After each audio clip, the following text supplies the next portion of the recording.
My mom kicked me out for her new family, then demanded college money for my siblings when she found out I'm successful. To put things in perspective, my mother gave birth to me at the age of 20, and my biological father was never involved. He never wanted children, she told me, and because they had only been dating for a few months when she became pregnant, she offered him the option to leave, which he did. She stated that because of the bitterness of their breakup, she had chosen not to demand child support from him and he had also refused to pay. Never talking again was convenient for both of them.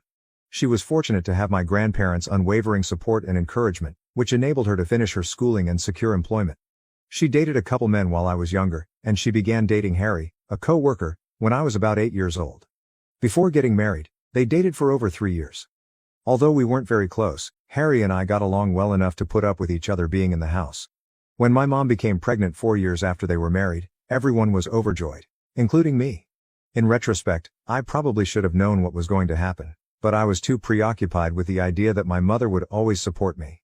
I hoped mom wouldn't leave me now because she had endured a lot of challenges raising me by herself. She obviously distanced herself from me after she married Harry, and we began to drift apart, but I thought it was only a phase and that things would improve.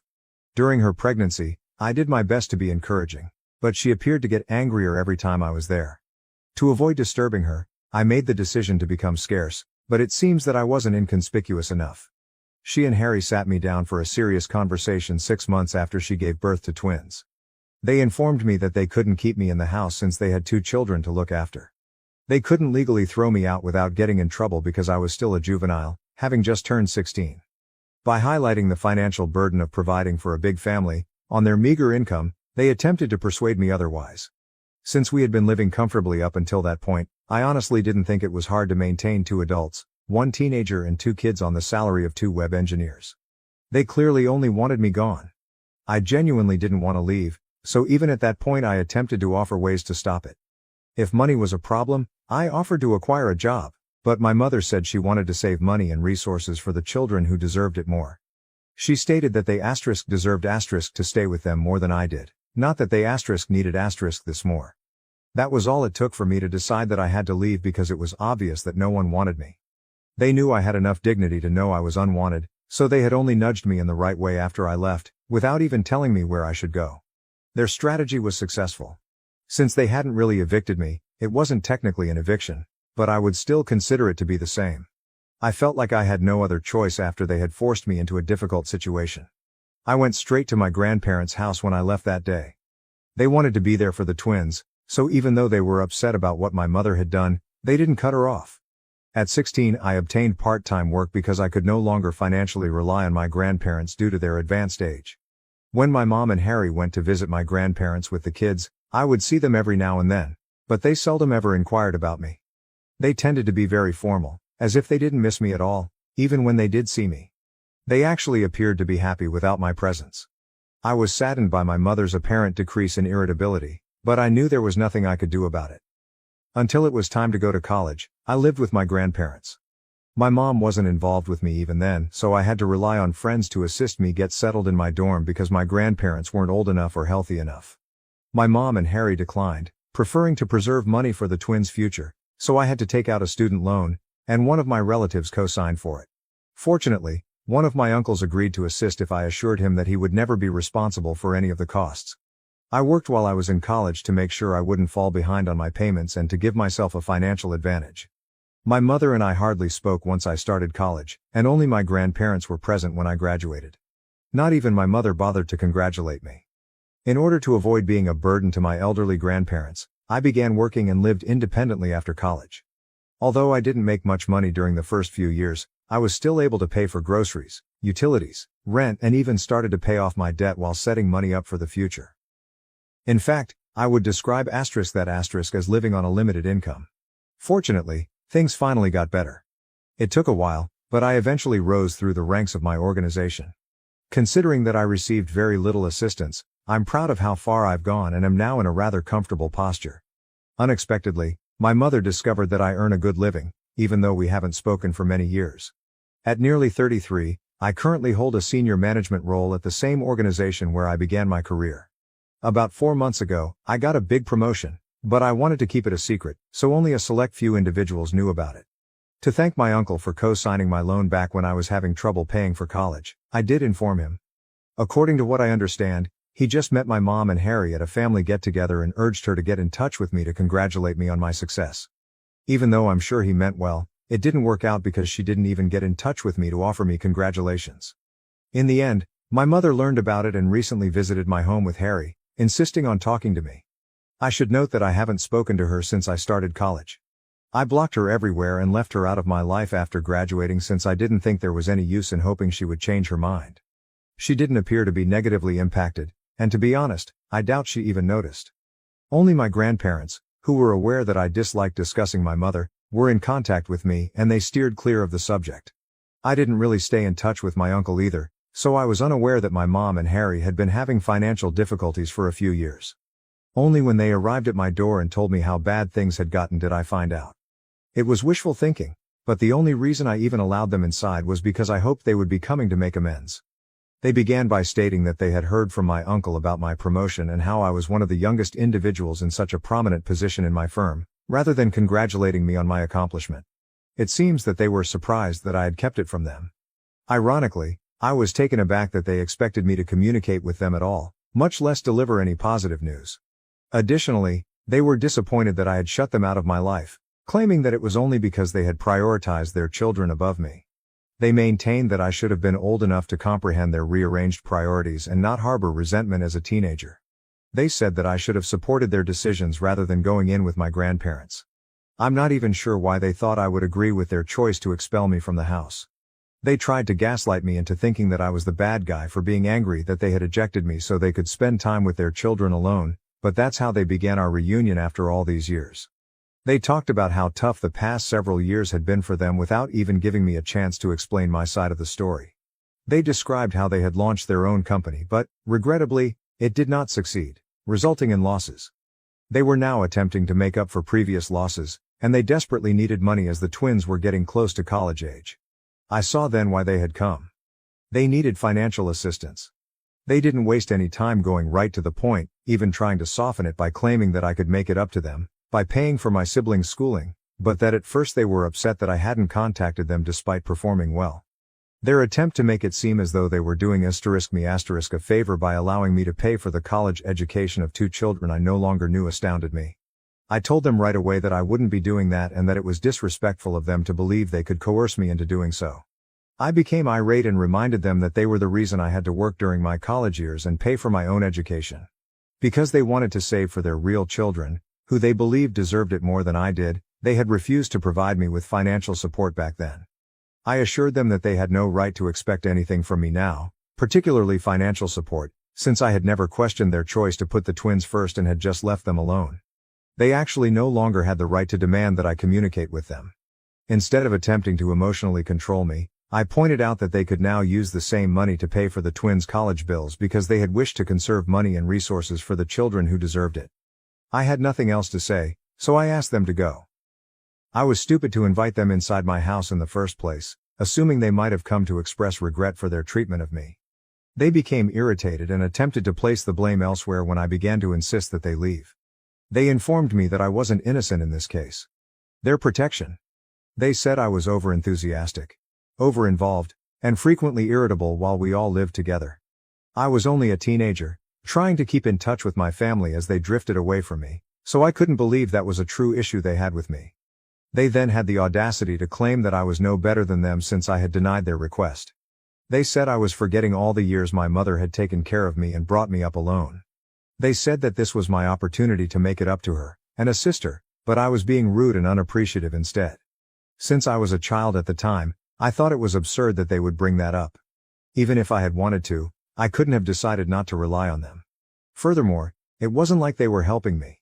They pushed me out of the house and effectively forced me out as soon as they believed I was mature enough to manage things on my own. For the following 18 years, they refused to acknowledge my existence. I was still shocked that they had the gall to expect me to aid them now, as if I owed them something, even after everything that had happened. During the dispute, things became quite personal and ugly, and I finally threatened to call the police if they didn't leave my property. My mother reminded me of all the sacrifices she had made when I was younger, ostensibly because she wanted to be a good mother, before they finally departed after more arguments. She said that I had been ungrateful the one time she had expected me to sympathize with her predicament and allow her to put other people before myself. She now claimed that rather than the other way around, I was portraying her as the villain. Since then, this has been bothering me and I'm having trouble figuring out whether I'm to blame, whether I've been expecting too much from my mother, or whether she's simply deceiving me. I decided to post on Reddit to get some unbiased perspectives even though I'm quite sure I'm correct. AITA for not paying for my half-sibling's college tuition just because my stepdad and estranged mother are having financial difficulties. Edit. Even though my uncle had excellent intentions, I reminded him that what he did was wrong and unacceptable. His actions undoubtedly had a negative effect. I wouldn't be in this predicament if he hadn't shared my life with my mother and disclosed my contact details without my consent. He apologized excessively, stating that he was unaware of their financial difficulties and that he had no idea my mother would respond in this manner. He admitted that he had no business telling my mother about my life and that if we had wanted to get back together, we would have done so without his help. Since his heart was in the right place, I don't intend to cut him out of my life. I would have been much more angry if he had meant something different. He simply made an error. In addition, it was because of him that I was initially able to attend college. He was the only person who was prepared to assume the responsibility of co-signing my loan application. If you consider it, I might not be in this situation at all if it weren't for him. I made sure to let him know that what he did wasn't appropriate since I don't want to come across as unappreciative, but I'm also not a doormat. Whatever I did was fair enough, and I believe I found the ideal balance. We're doing great together. And I won't hold anything against him because I needed this resolution somehow. I also discussed my mom's recent struggles with my grandparents.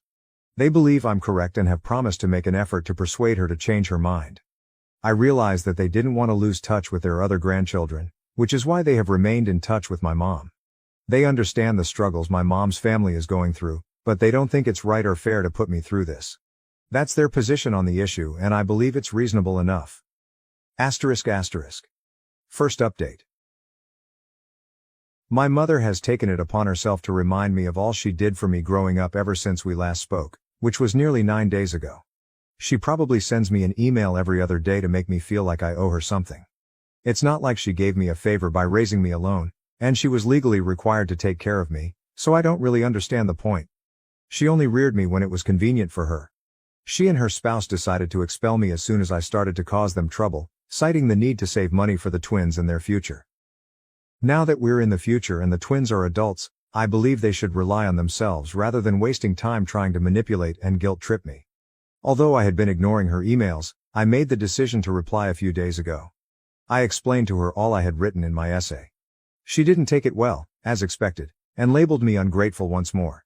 I just informed her that calling me names would not alter the truth and that I no longer wanted to have any contact with her because she had been a bad mother. I blocked her email account after that, but she made a new one to continue to annoy me. Since she never done the same for me, I blocked that one as well, and I'll keep doing so until she understands that I'm not here to mope about her. To be honest, I'm glad we're finally having this discussion because I think it will end quickly and I'll have the necessary closure. Only because I was still clinging to the hope that perhaps they had changed, that perhaps they were here to congratulate me and make amends, did I welcome them into my house and talk to them that day. However, speaking with them made me realize that they are just not the type of individuals who are able to experience regret, guilt or shame. I've fully given up on ever making amends with them after it once again made me realize how self-centered and cunning they are. Second update. I believe that my mother's appearance at my place of employment earlier today was the most bizarre thing she has ever done. Fortunately, I wasn't working today, so she departed really fast and didn't succeed in her endeavor. I was feeling a little under the weather, so I decided to take the day off, and I'm so happy I did. She would have definitely thrown a fit or done anything to make me look foolish if I'd been present. When the receptionist called to inform me that my mom had arrived, wanting to see me and refusing to go despite being informed that I wasn't there, I learned the truth. When they put her on the phone with me, I firmly told her that I was at home, even though I was already rather anxious about what she might do. She was informed that if she attempted anything at my place of employment, I would sue her until she would be too ashamed to send her children to college. I did my best to sound threatening, so I believe it truly frightened her. She agreed to depart right away, provided I met her in person, so it must have worked. I reminded her that she couldn't afford a lawsuit at the moment and informed her that she wasn't in a position to be making demands. I also mentioned that my employer would not think twice about suing her if the situation worsened, which would be a very different scenario because they wouldn't be as forgiving as I'd been. She'd be better off just going out in silence. I didn't get any more calls or notifications regarding the event, so I guess she left after giving the phone back to the receptionist. I can't afford for this to happen again because that was undoubtedly a near call. I've made the decision to speak with a lawyer to find out what precautions I may take. She hasn't threatened me directly, so I'm not sure if this is enough to get a restraining order, but I still want to speak with the attorney to discuss my alternatives. I just have to hope that this experience was unpleasant enough for her to think about leaving me alone till then. Update 3. Since I'm very certain we now have grounds for a restraining order, I suppose I don't need to consider filing one. When my mother arrived at my place of employment last week, I was able to persuade her to leave. However, in light of this week's events, I believe that a restraining order against her needs to be issued for everyone.